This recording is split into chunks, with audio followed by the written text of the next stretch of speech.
এখন তো প্রত্যেক দিনই হচ্ছে সকালবেলা মানে মেঘলা ওয়েদার, সারাদিন ধরেই বৃষ্টি হচ্ছে।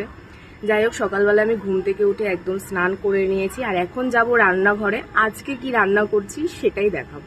আজকে দুপুরে বাড়িতে হচ্ছে রান্না করব আমি।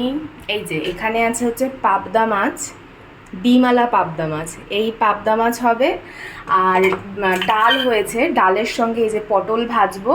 আর এটা হচ্ছে ওল, হ্যাঁ ওল। এটা এই ওল হচ্ছে আমি চিংড়ি মাছ দিয়ে করব।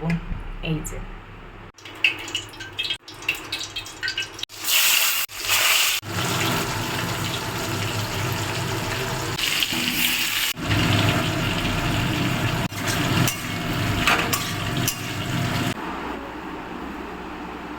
আমার আজকে দুপুরের মেনু, এখানে আছে ভাত, তার সঙ্গে আছে হচ্ছে এটা হচ্ছে ওই ওল দিয়ে আলু দিয়ে চিংড়ি মাছ দিয়ে তরকারি, তার সঙ্গে আছে হচ্ছে পাবদা মাছ, আর এখানে আছে পটল ভাজা, আর সঙ্গে আছে শসা। আজকে আমি আর ডাল খাবো না, এই দিয়ে হচ্ছে আজকে দুপুরের লাঞ্চ করব।